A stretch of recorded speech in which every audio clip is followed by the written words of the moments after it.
Welcome to Live Unashamed, where we pause the show and invite members of our team to talk vulnerably about their own recovery, things they're learning, the resources that are actually working, and what it truly means to live unashamed. So, Steve, looks like you fell off the wagon. I also, dude, struggling for reals. So Steve and I, if you guys don't know, we were trying to eat healthy. And so last year I cut out the sugar soda. I personally was like, I'm getting rid of the fries. You weren't ready to take that step yet. But that was where I went. But you did some other stuff, like you were counting some macros. And now I would like to unapologetically sponsor JCW's, now home of cheese fries, the best cheese fries, ultimate dipping sauce. Yeah. I hope someone who actually has a stake in JCW's is listening to this podcast, watches this episode. Please send me a gift card for cheese fries. Desperate. and me one for shakes. Mm-hmm. Yeah, the shakes are kind of expensive, but they're good. I feel like ice cream is expensive across the board nowadays. Yeah, you can't get a good shake anywhere. Which is why I can't do that and alcoholism, purely based on I can't afford both. Right. So we can have. So do we? I think the alcohol would be cheaper based on some of the ice cream prices nowadays. Come on. So speaking of behaviors like that, so we were kind of on this episode where we wanted to really talk about how do we, when did we know if something's just a behavior versus when does that cross over into now a compulsive behavior or an addiction? What does that look like? How do we know that we've entered into that arena? When it becomes unmanageable. I'm the wrong person to ask about this, so I'm gonna let. I know where you're gonna go. I'll talk about just some things that was important to me then from my personal experience. For example, why can't Chris just go first? Because he's looking on his phone at something. I'm pulling up what I need to say. Great, go. So if you were to look at what Gabor Mate? Yes. Gabor Mate, Gabor Mate, whatever. Yeah. Good dude. G-Mot, as he's known in the streets. So he says addiction is any behavior that a person finds relief and therefore craves in the short term, but suffers negative consequences in the long term and doesn't give up despite the negative consequences. Fries. Soda. Church Energy activity. drinks? What? Church activity. Oh. Working out. Working. Yep. Like overworking. Yep. Mm-hmm. Porn use. Mm-hmm. Sexually compulsive behaviors. Okay, you go, but this is what I'm going to say, James. Why is someone asking that question? Why is someone because this is a question. Sure. Why is someone asking the question? Is this just a behavior or is this an addiction? Oh, and should I seek help? Why am I asking that question? They're asking the question because they already know the answer. They know that they're like, this isn't feeling like it's either in my value system or I can't quite seem to kick this problem or this habit or this thing, right? So it very easily oh yeah, I know that I'm by Gabor Gmot's definition, accent on the E there. yeah, that I would be addicted to salt, sugar, fat. Totally. Those are addictive foods. I already know those are addictive foods. I've read about it. I've learned about it. Caffeine. Yeah, sure. And I'm like, Doritos. So Cool Ranch specifically. Yep. and Salsa verde. people want to get if you want to get technical around defining what addiction is versus a compulsive behavior Wait, really quick, is. if someone would actually send me a bag of Salsa Verde chips, I would love you. So, yeah. Just send me an email. Yeah.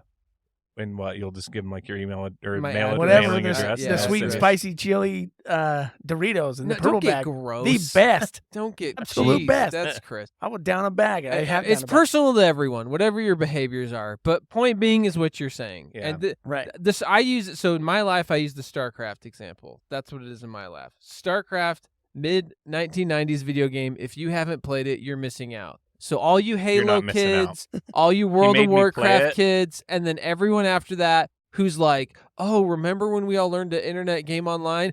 False, Black Bear. We are the ones who did it first. We did it in the 90s, so suck it. Okay, point being is you got online, you played people anyway. So it's like live action game where you're I don't think I've online. ever played it, so. You're dead to me. So anyways, so a buddy of mine's like, bro, did you know StarCraft's online and it's free? And I'm like, let's do it. So I'm sitting there and Kayla's like, it's like 9 o'clock at night. She's like, what are you? I'm like, I'm going to play StarCraft with Corey. What up, Corey Jones? Shout out. That's my homie from high school. Yeah, and I know Corey. Yeah, 2 a.m. shows up. And Kayla wakes up and she's like, what are you doing? And I'm like, I don't know, world domination? I don't know. Right. So then I find myself a couple weeks later at work, and I'm playing this is back when I was still doing commercial real estate. And I'm at work, and I'm like, I can sneak a quick game of StarCraft.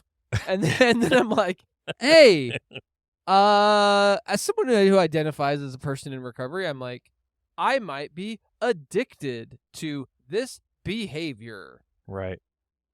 And you know what I did? You stopped it. I just stopped. And I was like, I probably shouldn't be doing like this. It's against my values. And I literally just stopped. And I forgot about it.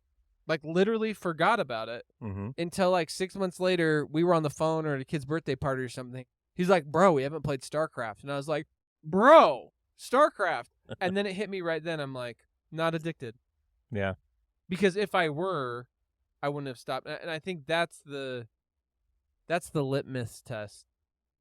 If I need help. Yeah.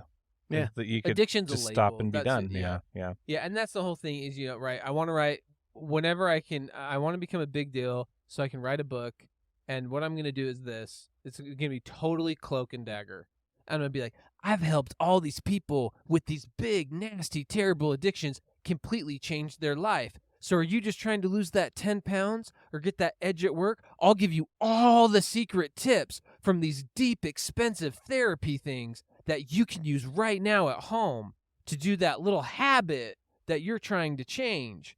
And then guess what's going to say at the end of the book after I explain to them addiction and recovery without using the words addiction or recovery? You're addicted.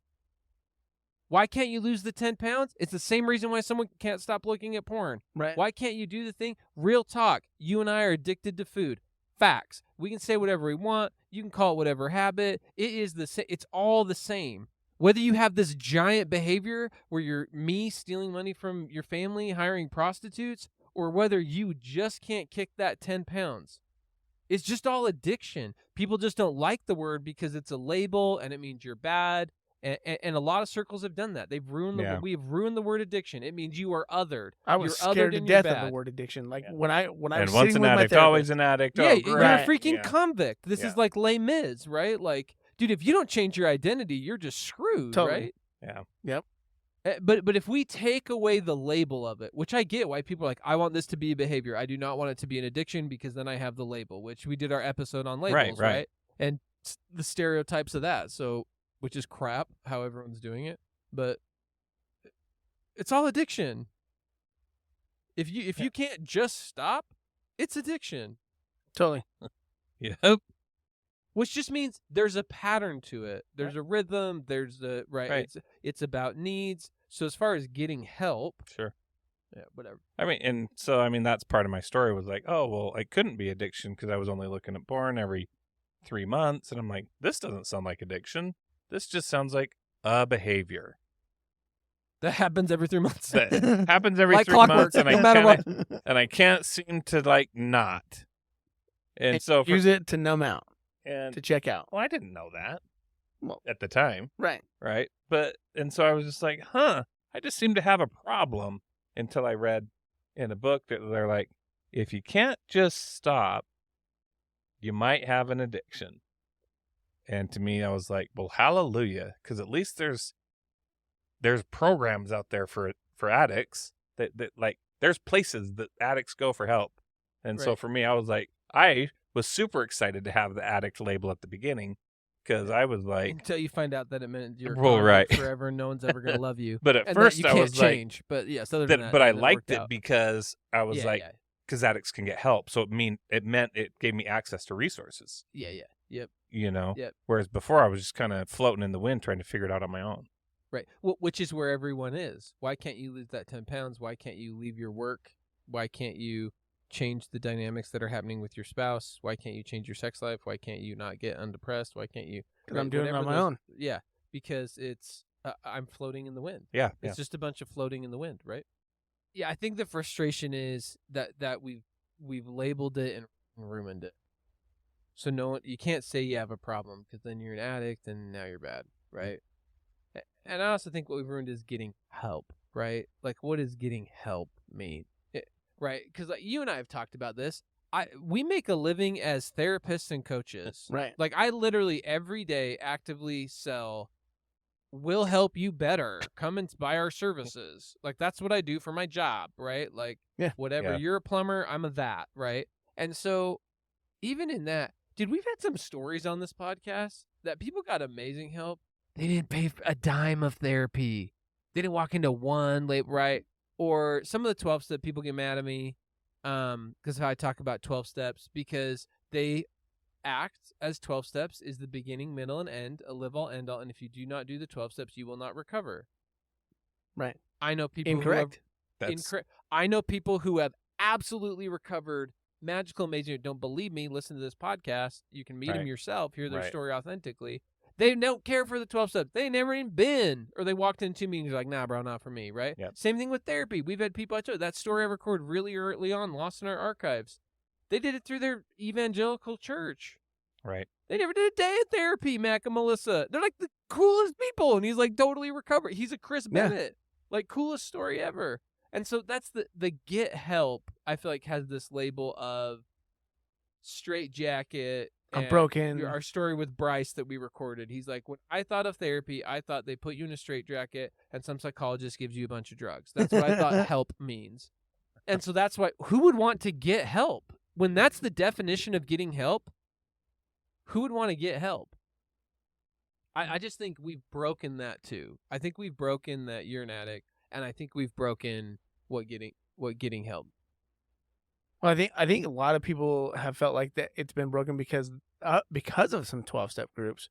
When they go in and they're like, I am a recovering addict, or I'm an addict, I'm a sex addict, I'm an alcoholic, or whatever, and so they take that on as an identity of who they are. But don't leave our friends out, Chris.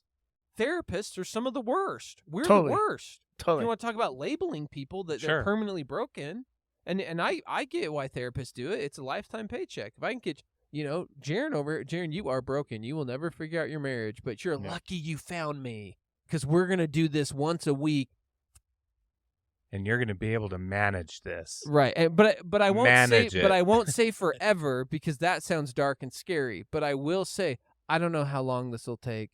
And I don't know that we'll ever do anything, but we'll help you manage it. It's the one thing I tell people when you're finding a therapist. Ask them, I want to fix this. 1, do you think it can happen? And 2, how long do you think this takes? And they're going to tell you a story. And if that story gives you the warm fuzzies, it's the therapist for you. You nailed it. And there's some great ones out there. Have met some, and so know some around the country that are great. Know some here in our own pond right here that I would totally send my family. I know some sitting here right next to me. Sure, but even I'm saying outside our I know totally outside our practice. We've even had some of them on here too. Yeah, amazing people, totally amazing therapists. And let's not leave out everyone. The same thing happens in church. It's not just the 12-step people, and it's not just the therapists. We totally love labeling people in church, and there's a line. I don't care what church you go to. Right. There is the line in the sand of you are on the starting team, you are worthy, you are wanted and accepted, and then there's this line that we've drawn in the sand that if you do A, B, and C, or you look like D, E, and F, you're now one of the problems. So in our church, in the Latter-day Saint Church, we call you inactive. You are an active member of our church, or you are an inactive member of our church. And there is a line. And if you're on that side of the line, here's your label. Right. We do it everywhere. It's so 12-step guys, you're off the hook, right? At least you're anonymous about it. At least you're anonymous about it. Well, people in church think they're anonymous with it. Oh, amen to that. And so that's not what. I mean, I don't know. Clean it up for us. So what does getting help mean to you? Finding someone that can help you get to your wounds to find out why that is such a draw for you. That addiction is such a draw for you. So that you can really understand, I don't need this. This isn't for me. Get to the root of it. It's just get down to the, I mean, we use it all the time. Where there's smoke, there's fire. It's finding the fire and putting it out. But we don't just manage the behavior. Managing the behavior is just building a whole Wafting bunch the of smoke, it's chimney, building a yeah. whole bunch of elaborate chimneys to manage the smoke. It's like, no, we don't do that. Just get to the fire. I mean, let's find what you're looking for and Right. get that healed and get the need met. Well, I can tell you right now why I still do sugar. I'll give you the fire right now. My self-care sucks. Oh, yeah. Same. If I reconcile my self-care, I would eat tremendously well. It would go away in 2 seconds, just like every other addiction. If I actually, for real, like had the boundaries in my life and did self. And that just shows how important self-care is because so many people don't do it. Right, but if we get real about me right now and James, intellectually we believe you. In our heart space, in our actual walk, we don't believe that crap. But at that level. Right. Otherwise, we do it. Right. I do in other ways, right? Yeah. It's not, I'm, 5 years sober from sleeping with other women. I'm clear on that. Got the self-care on that, right? But it's layered. It's not all or nothing, right? It's depending on what. There's some different fires producing some different smoke in all of us. That's what they say too online. I've seen a whole bunch of stuff on social media. They're like, "Would you do anything for your family?" And oh, absolutely, I do anything for my family. Well, why aren't you changing your diet? Because you're killing yourself or you're hurting yourself, and how is that doing everything for your family? It's not. Right. And I would say, for me, stop complicating crap, everybody. What crap do you want uncomplicated, It's like, Steve? Keep it Is it a simple. behavior or is it addiction? Sorry to bust your, Bubble, but it's all addiction. Yeah. So it's not a label. You're not bad. It's all addiction. You are not an addict. No one is an addict. You are who you are. According to me, you're a child of God, whatever it is. You are your true identity. No one's an addict. Stop calling people that. People are who they are and they struggle with addiction. Pop quiz, everyone struggles with addiction. So there you go. Right. Send me an email if you think I'm wrong. I'd love to argue with you about it. But here's number 2, getting help. I think it's this simple. Reaching outside yourself. Period. Yeah. Ooh. When you say, I am not going to battle alone, that's getting help. I need help. Yeah. I think it's that simple. Stop trying to do it alone. And I think with God, you'll figure it out. I think it's simple. Yeah. Yep. And buy some cheese Sweet. fries. But Little hypocrisy there just to wrap us up. Yeah, so would love to know, how do you get help and how are you living that? And so right now, let's do it. you're going there. Just go. Bring us home, Jamesy. You can get help. Reach out to us. Because guess what? We got scholarships. We got email addresses. Oh, shoot, I'm cutting you off right now. Yes to all of that. Give us 5 stars on iTunes, blah, blah. No, and but Jared's telling us we're out of time. reach out. No. Oh, we're out of time. No, BS. All right. Stop. Live unashamed. Put that mic back in front of your face. Where are you unwilling to ask for help right now? Because you're getting soothed by your behavior that if you get more honest is just an addiction. What? Just not getting help around my food choices? You tell me. I'm not going to freaking Well, is that where you're going call with you that? in and up. Is that what you're calling with? No, going I'm with saying that? pick it. You can identify it for yourself and live unashamed. How about that? Well, give me an example. I'm not reading your mind on this one. Tell me. It's just a question. Just ask it to yourself. I can tell you for sure right now where it is. I think that the things I'm doing in my life are more important than my self-care, and I'm in denial that I'm going to do my self-care later. I'm telling myself I'm not 50, I'm 35. Yeah. So I can manage my food addictions right now, and I will actually get healed from them later. Oh, for sure. And you want to know why? Because when we sit here and do these recordings at 11 o'clock at night, or I have a full day with clients or whatever, I'm doing an intensive, you know what I want to do? I want to act out. I want to go get a milkshake, get some cheese fries. Why? Because addiction works, right? In the short term, to bring it full circle back to G Mate, right? In the short term, it works. Yep. So I can tell you right now, I am unwilling to actually ask for help in that self-care. I still am convinced that I'll just figure it out and do it on my own. Yeah, get it. Yes, agreed. and have been telling myself that same story for 20 years. Chris? Marketing. Like there for a long time, I've been like, I can just do this on my own. I can just do this on my own. And then I never do it. Marketing for your business. Yeah. Yep. Like self-care is not a hard thing for me. Like I'm working my ass off right now in a lot of different ways and with all my coaching and everything, but I still, like this weekend I'm going hiking in St. George. Next weekend I'm going hiking with my wife in Moab. I do self-care. Well, and when you do it for real, having done it with you. 100%. You're a good model. Let us know what you're struggling with. You want someone to reach out and say help with? James is right. Do here with us. We invite you to follow us at Unashamed and Afraid. Send us an email at James, at Chris, at Steve, at unashamedandafraid.com. Reach out for help. Let us know. Just say it out loud. It's empowering, I promise. And until then, continue to live unashamed. Peace out. Cheese, Rice.